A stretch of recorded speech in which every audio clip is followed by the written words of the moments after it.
développé et puis jëlal note. waaw dinañ la may temps fii moom. dinañ la may temps nga wax ba kii. alors je rappelle qu'aussi ci Côte d'Ivoire. je parle sous votre contrôle. Mohamed loolu bu ñu ko defee débat ñi ñuy seetaan. non Côte d'Ivoire il y a beaucoup d'investisseurs sénégalais. non dem Côte d'Ivoire et. La Côte d'Ivoire est actuellement à un niveau élevé grâce à Ouattara. Les avions toujours pleins, les hôtels toujours pleins. Alors sur la question Bachir. c'est que Soumarou laa doon xaar mu wax. oui non di ngeen ci ñëw ku ci nekk. Alors Bachir sur la thématique aujourd'hui on a vu que l'opposition parlementaire boycotté na Assemblée. FDR évidemment ñoom nee na duñ dem dialogue. Si tu veux revenir wala rebondir tu en as le droit. Bachir baal ma tuuti rek en fait FDR néewul dem dialogue de. waaw non dafa teg ay conditions je sais waaw. c'est important aussi.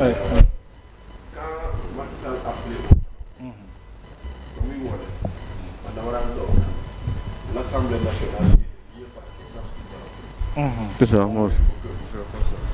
man damaa gëm ni le dialogue entre pouvoir et opposition doit se tenir à l'Assemblée nationale. maanaam ministre nga interpeller ko mu tontu la dialogue la. nga poser ko question orale dialogue la. nga poser ko question d'actualité dialogue la. premier ministre ñëw dialogue la man loolu laa gëm. moo tax je ne peux pas comprendre je ne peux pas concevoir que les opposants disent on boycotte le premier ministre. Pour man c'est une erreur à ne pas commettre. C'est une erreur monumentale. Ah oui, l'opposition parlementaire. Ah oui. Mais ils l'ont expliqué pourquoi. Mais non, mais quel que soit le pourquoi, tu sais. Mais sur la forme, est-ce nécessaire ñuy dund loolu Bachir tout le temps au lieu ñu permettre le premier ministre ñëw répondre les questions et puis sénégalais jariñu ci. Non, mais écoutez, le plus souvent dàggasante nga fay. Non, écoutez, maintenant après la qualité du débat, on peut trouver qu'il y a des choses à dire. Voilà, maintenant tey jii je donne un exemple sur la qualité du débat. Quand Ousmane Sonko était opposant, mës nañ ko ne yow tu es un absentéiste mu ne du ma ñëw foo xam ne ay saagante xastee fa am. Il y a rien qui a changé. Il y a rien qui a changé. yàggul dara tamit. parce que loolu 2017 2022 la woon. donc aujourd'hui qu'est-ce qui a changé jusque ñi nekkoon pouvoir ñoo nekk tey opposition. ñi nekkoon opposition ñoo nekk pouvoir. mais man je trouve que il ne faut pas boycotter l'instance parlementaire pour parler avec le pouvoir. man loolu mooy li ma gëm. parce que gis nga. Les électeurs ont tranché, ont donné une majorité écrasante à Pastef dañ koy nangu. Maintenant la répartition du temps de parole elle est faite en fonction des députés et des groupes inscrits. Loolu aussi dañ koy nangu. Maintenant j'ai entendu Cheikh Bara Ndiaye faire une proposition et je pense que c'est ça aussi être jantal. Cheikh Bara Ndiaye mu ne ñun on a toutes les réponses, on est satisfait de notre gouvernement. loolu la wax de. On est satisfait de notre gouvernement, on a les réponses. ñoom opposition ñoo am pour poser ay questions. ñun waa Pastef war nañoo mën a may suñu temps de parole opposition parce que wóolu nañ suñu parce que wóolu nañ suñu premier ministre te amul lu muy ragal. ay approche bu baax la. Voilà, ça c'est une approche que je salue. Je pense que peut-être qu'on gagnerait à aller vers ça. Mais dire du ma fa dagg je boycotte buñ ko defee. pour man c'est à la limite c'est des enfantillages. Vraiment. Très bien. Maintenant. Pour le dialogue. Le dialogue que le président a woote. Damay naan président Diomaye na moytu les rentiers de la tension. xam nga réew mi nag y a des rentiers de la tension mooy ñoo xam ne. dañuy bëgg monsieur Soumarou ak monsieur.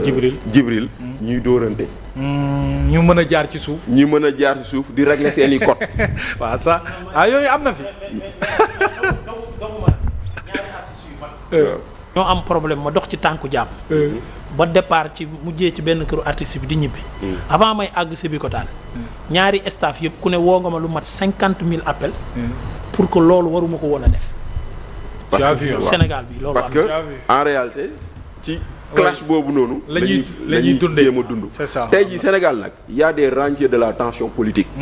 ñoo xam ne ñoom bu ñu sañoon chaque jour ñu naan déw mi mu ngi tàkk. ah oui loolu mooy tax ñuy dem wuti financement dans des ONG. di ñëw di gérer seen ay activités. président Diomaye na moytu ñooñu. Le Sénégal il a qu'un seul problème. Il n'est pas politique, il n'est pas institutionnel, il est économique.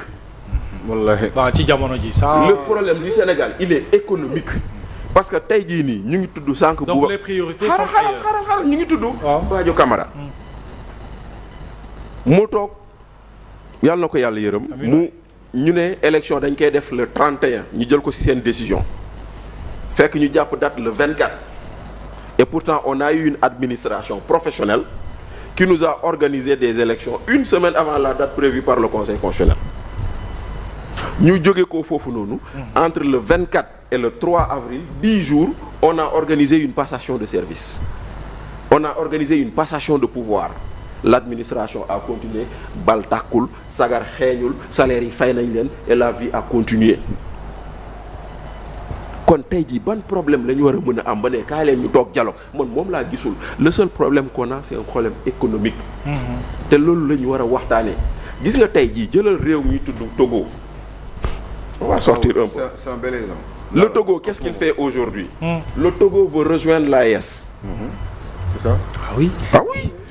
Est-ce qu'il a été reconnu d'ailleurs par ci seen passeport? Mais allez savoir par la le Togo veut rejoindre l'AES. Wow.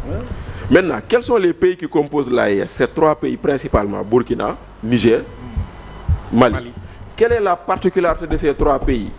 En géographie, loolu la ñuy wax l'interland. C'est des gens yoo xam ne amuñu frontière avec la mer. Oui. Donc aujourd'hui, le Togo veut dire à l'AES kaay leen seen marchandise mu jaar sama port. Pendant ce temps, nous, notre DG du port, Reug Boudian, il est là à tuiter, à dialoguer, à xaste. Et voilà les grands défis que nous attendent. Loolu la ñu war a xool ñun. Mais non mais attends, mais attends, mais tey jii nii le Mali, le Sénégal, son premier partenaire économique c'est le Mali. Oui. Parce que les marchandises qui passent par le port pour aller au Mali, boo jëlee yoonu Dakar Tamba bi ñaata camions ngay romb par jour? On parle de 600 camions par jour qui vont vers le Mali. Mais bu ñu xoolee ba marchandise boobu mu raw ñu parce que lu tax on doit construire un port sec à Tamba dañ ko daan wax. On doit passer par le port de Ndayane avec des ports secs xawma des Kaolack etc. Donc si tout ça on le développe pas ñu toog fi nekk fi naan ay dialogue politique. Parce que gis nga politiciens yi bu ñu sonal te bu ñu fontoo nañ ma baal si wax ji kon nag ñun le Sénégal on a un problème économique qu'on n'a pas encore adressé. Mais justement problème économique boobu avant ñuy dem ci Omar Faye est-ce que jarul le président woote ci waxtaane ko et puis c'est-à-dire le problème économique se règle avec les acteurs économiques. Benn audience laa gis président dajale fii patronat bi gis naa ko ba muy soog a toog après loolu war nañu xoolaat comment approfondir la chose mais gis nañ patronat étranger bu ñu ne woon dégage ñu koy recevoir.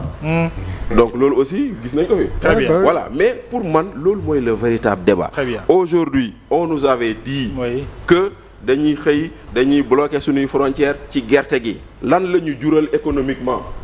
Est-ce que ñu doon xaar ci ay résultats par rapport à la collecte am na wala amul loolu mooy pour man les vrais débats. C'est important. Aujourd'hui on nous dit qu'on a encore des abris provisoires que nous ont laissé les gens là qui ont quitté ce pouvoir fan lañ si toll pour lijjanti loolu man je pense que foofu la ñu war a yóbbu débat mais ay dialogue mais une question pour Bachir. Président de la Une question pour Bachir. Oui. Est-ce que les deux ne peuvent pas se faire en même temps? Est-ce que parce que président dafa génn ne dañoo war a def dialogue que parallèlement lépp la ñu arrêté. Les gens ne travaillent pas dans les autres secteurs. Zoumarou man xam nga la ma wax dama wax te da nga ma dégluwul dama la de. waaw Sénégal. gisuma fi crise politique buy tax ñu woote dialogue. kon woote dialogue distraction la. Le président doit éviter qu'on aille dans la distraction. On a fait ici les assises de la justice. Balaa ñu koy def dama Mohamed maag yow ñoo toogoon seen TV fii ma ne c'est les assises de la distraction. Gars yi yëpp yuuxu tey jii nii 1 an après quelle est la mesure qui est sortie de ces assises gisuma ko. Mais c'est en cours. En cours ba tey. Très bien, merci beaucoup. Merci. Alors Omar Faye. Boycott opposition bi bon. xam nga ñoom Djibril mi ngi may wax ne ñoom dañuy laaj ay conditions. xam nga d'ailleurs lundi le président dina dem le premier ministre dina dem assemblée mais l'opposition parlementaire a boycotté aussi. xam nga opposition bi.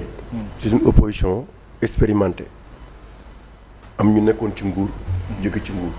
am ñu am cursus politique am jaar-jaar de formation.